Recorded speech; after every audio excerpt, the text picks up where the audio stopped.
अब ध्यान दीजिए, थोड़ा सा हम डिफरेंट टाइप के डायमेंशनल फार्मूले थोड़ा पढ़ेंगे, स्पेशल टाइप के, और बाकी फिर जहाँ जहाँ हमको ज़रूरत पड़ती जाएगी हम वो एक्सप्लेन करते जाएंगे, ठीक है ना। यहाँ ध्यान देना, जैसे कि एक इम्पॉर्टेंट डायमेंशनल फार्मूला है यूनिवर्सल ग्रेविटेशनल कांस्टेंट। आपने न्यूटन का वो पढ़ा होगा, क्या बोल सकते हैं, इक्वेशन ग्रेविटेशन वाला, F is equal to G m1 m2 upon R square, ठीक है, जहाँ m1 m2 मास है और r क्या डिस्टेंस है।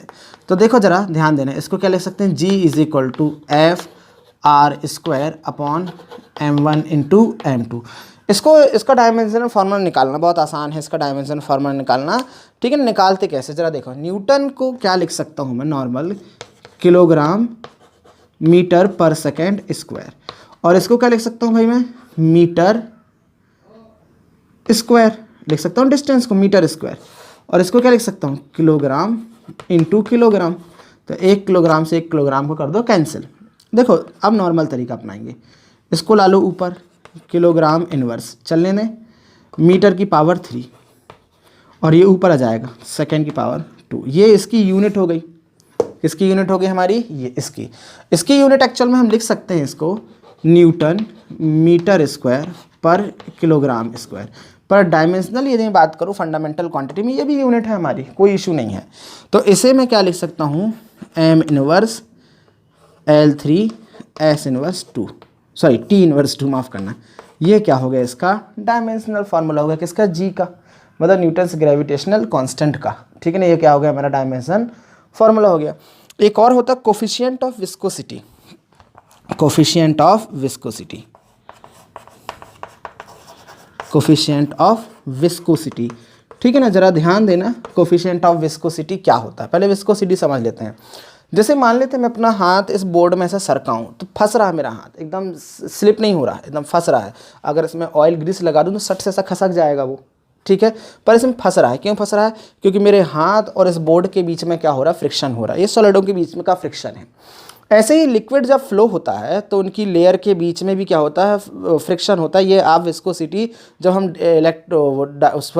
वो जब हम हाइड्रोस्टैटिक हाइड्रोडायनामिक यानी फ्लूइड के बारे में पढ़ेंगे तब वहाँ आपको ये पता चलेगा। तो लिक्विड भी क्या होता है हमारा, फ्लो होते समय फंसता है, एक्चुअल में लेयर बाय लेयर वो फ्लो होता है, ठीक है ना। अब वो कैसे होता है, we are not going to talk about too much on that one, is that clear. तो वो लिक्विड की लेयर के बीच में लगने वाला जो फ्रिक्शनल फोर्स है, ठीक है ना, तो उसके लिए एक प्रॉपर्टी का काम होता है, ठीक है ना। उस प्रॉपर्टी को हम क्या बोलते हैं, विस्कोसिटी बोलते हैं, गाढ़ापन एक्चुअल में। इसको हम इस तरीके से समझ सकते हैं, मैं आपको अभी एक्सप्लेन नहीं कर सकता इसको, ठीक है ना, क्योंकि ये एक थोड़ा सा अच्छा खासा हेल्दी टॉपिक है। फिर भी मैं आपको बताऊं कि अगर मान लेते हैं कि एक शहद को अगर मैं लुढ़का दूं और एक पानी को लुढ़का दूं तो पानी लुढ़क के जल्दी से बह जाएगा, पर शहद थोड़ा देरी से बहेगा।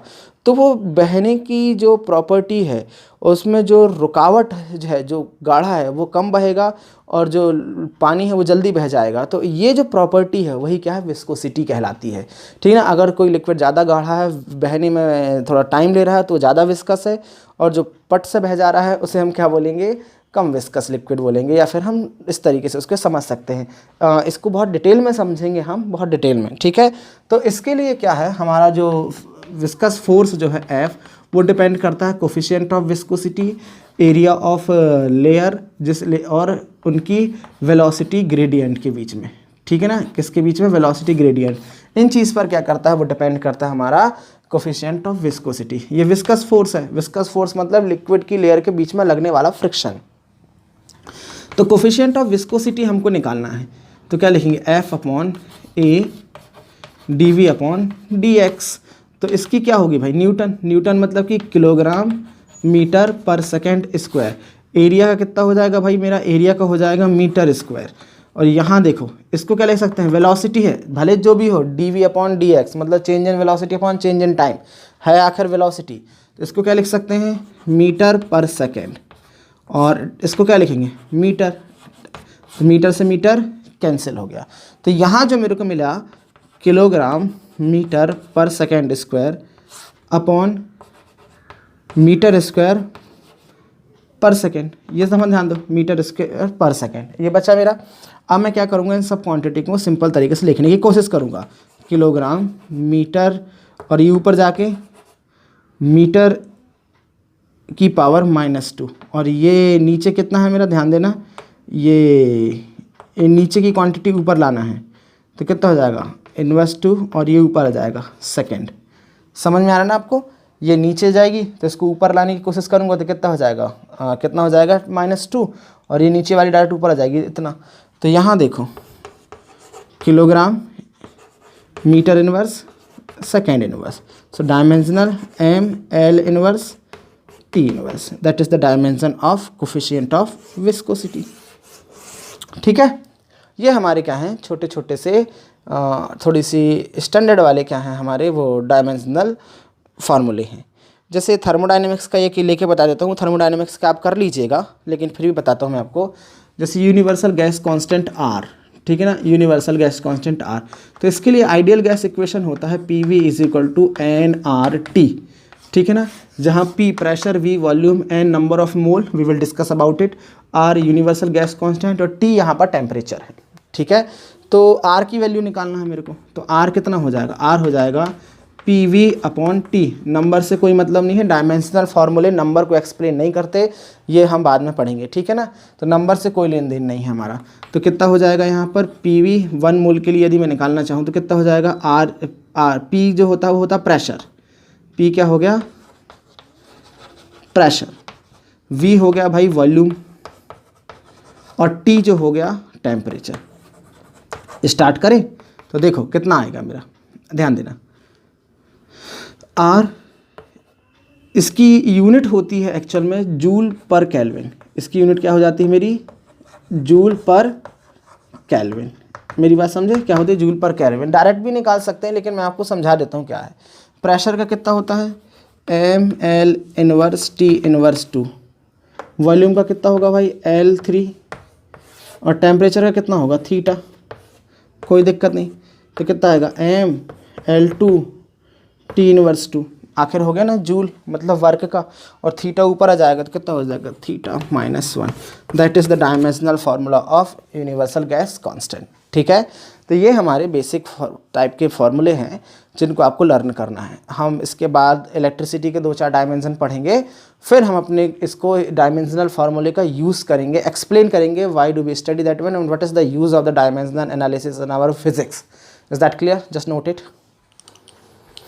अब हम कुछ इलेक्ट्रिसिटी से रिलेटेड डायमेंशनल फार्मूले पढ़ेंगे, ठीक है, और उसके बाद आप अपनी बुक से इसको करके देख लीजिएगा, जहाँ पर भी जो डाउट होगा आप उसको कमेंट कर दीजिएगा, मैं आपको एक्सप्लेन कर दूंगा। तो इलेक्ट्रिसिटी से रिलेटेड कुछ डायमेंशनल फार्मूले, जैसे कि सबसे पहले बात करूं इलेक्ट्रिक करंट, क्या होगा मेरा इलेक्ट्रिक करंट, ध्यान दीजिएगा।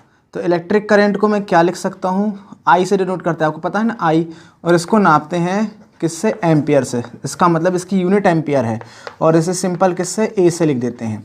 इज़ दैट क्लियर, आप M0 L0 T0 A लिख सकते हैं, कोई इशू नहीं है।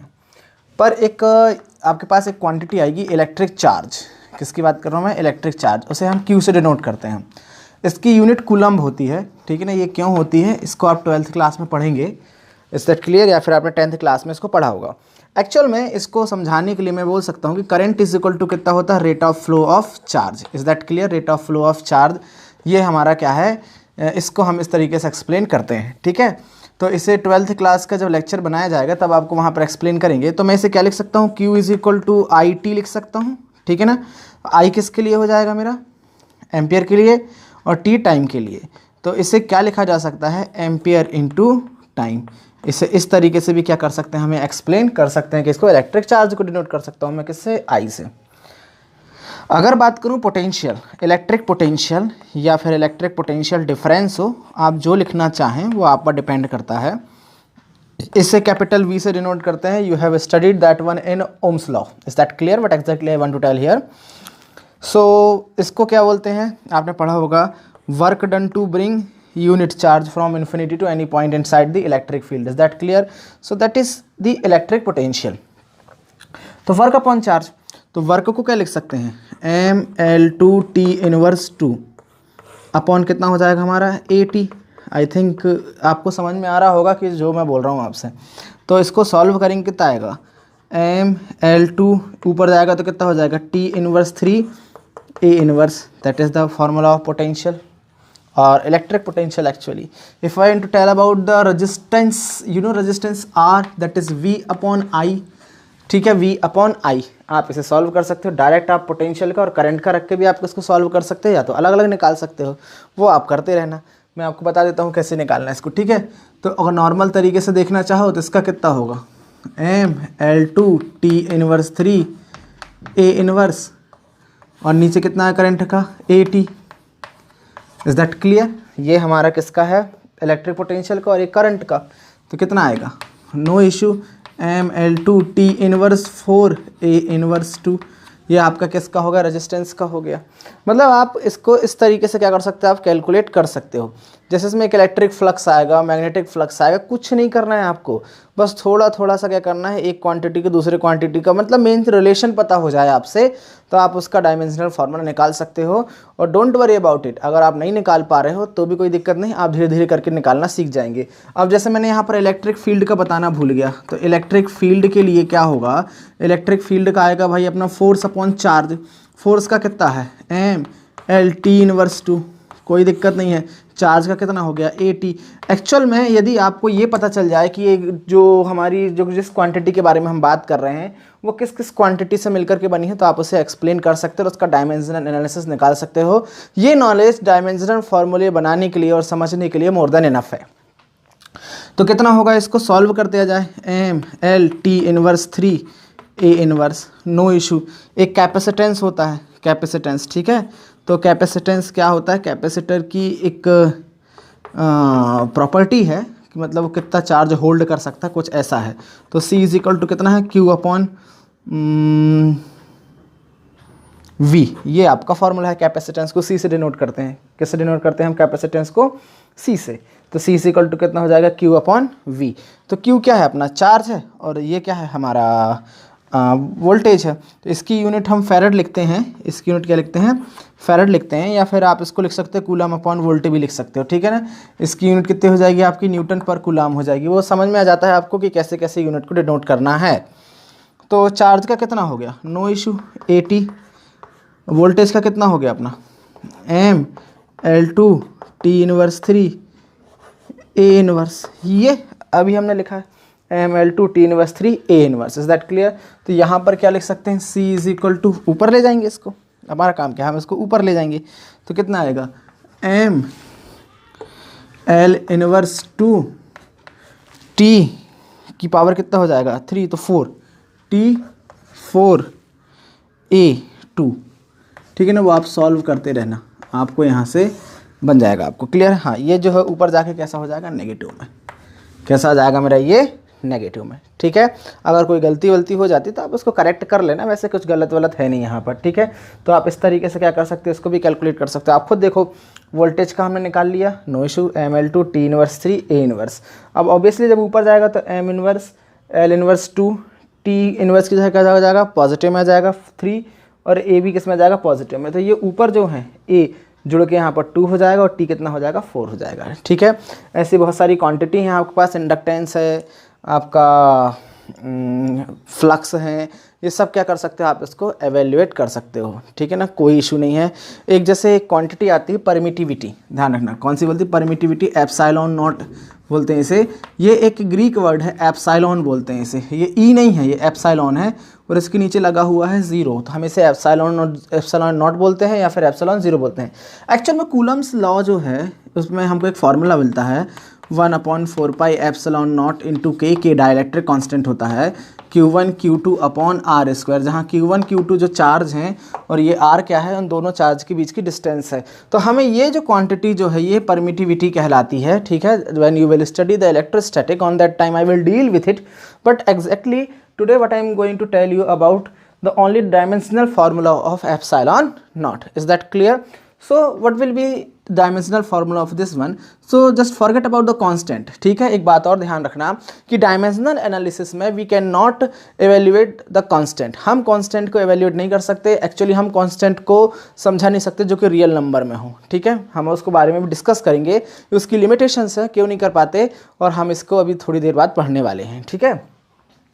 तो हम क्या बोलेंगे, जस्ट फॉरगेट इट। तो मैं इसे लिख सकता हूँ F into R square upon Q1 into Q2 into 1/ε0, because एक कांस्टेंट का कोई लेना देना नहीं है, हमें सिर्फ ε0 का डायमेंशनल फार्मूला निकालना है। तो मैं इसे लिख सकता हूँ ε0 का डायमेंशनल निकालने के लिए Q1 Q2 upon F into R square. ये इसको यहाँ करूँगा तो ऑब्वियसली नीचे हो जाएगा ट्रांसफ़र करके, ठीक है। तो Q1 Q2 कितना हो जाएगा 80, फिर से कितना होगा भाई 80, is that clear what I am saying, charge ही है। और नीचे फोर्स का कितना हो जाएगा mL/T इनवर्स 2, और R का कितना होगा भाई L2। I think you are understanding what exactly I want to tell. तो यहाँ पर क्या होगा आपका, कितना हो जाएगा a² T², that means A2 जो भी बोलना चाहो आप। यहाँ क्या लिखोगे m कितना हो जाएगा L3T इनवर्स 2। जानते हो आप, अगर मान लो ऐसी कोई क्वांटिटी है ऊपर नीचे से डायरेक्ट कैंसिल होती है, आप उनको कैंसिल भी कर सकते हो, ठीक है ना। पर यहाँ देखो, अब मैं इसको ऊपर ले जाऊँगा तो कितना होगा m इनवर्स, कोई इशू नहीं, l कितना हो जाएगा इनवर्स 3, ये t ऊपर जाएगा पॉजिटिव हो जाएगा तो 2 और 2 4, और ये A2 तो है ही हमारे पास। That is the dimensional formula of ε0 या फिर परमिटिविटी। ये ना आपको निकालने को आ जाते हैं, कुछ इलेक्ट्रिसिटी से रिलेटेड हैं, कुछ थर्मोडायनेमिक्स से रिलेटेड हैं। आप अपनी बुक को उठाइएगा and I am damn sure you can do this. अगर आपने इसको बेसिकली समझा हुआ है, करा हुआ है, तो आप इसे बहुत अच्छे से कर सकते हैं, ठीक है ना। अब हमारा जो मेन काम है इन डायमेंशनल फार्मूलों का यूज़ करके फिजिकल रिलेशन को समझना है। किस चीज़ में? फिजिक्स में। Is that clear? What the meaning of that physical relation in the physics, is that clear? Suppose if you are getting about the F is equal to m into a, F is equal to m into a हमारा क्या है, एक physical formula है, जिसमें क्या है आपने देखा होगा F is equal to m into a में फोर्स का किस किस से रिलेशन है। फोर्स एक फिजिकल क्वांटिटी है, इसका रिलेशन किससे है, आपका मास और एक्सेलरेशन से है। So we will have to talk about that one. Is that clear? In the next lecture we are going to deal with it. Our series of dimensional analysis is one of the most important topic of physics. इसके through आप क्या कर सकते हैं, बहुत सारी चीज़ों की अंडरस्टैंडिंग को समझेंगे। आप ये समझ पाएंगे साइंटिफिकली, अभी तो ये 11th क्लास है तो आपको इसमें ज़्यादा दिमाग लगाने की ज़रूरत है नहीं। एक्चुअल में क्या है कि जैसे अगर आप अंडर ग्रेजुएट लेवल पे होते और अगर आपको मैं उस समय ये डायमेंशनल एनालिसिस पढ़ा रहा होता, तब आप इसका बहुत डीप मीनिंग जाते। एक्चुअली में अभी हम क्या है, डायमेंशनल एनालिसिस की पेरीफेरी में, मतलब सिर्फ सरकमफेरेंस पे हैं। अभी हम डीप नहीं जा रहे हैं उसके, समझ में आ गई? डीप नहीं जा रहे हैं। ये डीप कहाँ पर, अंडर ग्रेजुएट लेवल पे आप उसको पढ़ेंगे, ठीक है। लेकिन अभी जो हम पढ़ रहे हैं that is more than sufficient for your neat and JEE exam. कोई भी क्वेश्चन आपका आए, you can solve that one. उससे हम अगला जो लेक्चर है हम उसका यूज़ करेंगे। पहले फिलहाल आप इसको नोट करो और ठीक है, फिर हम अगले लेक्चर को मूव करेंगे।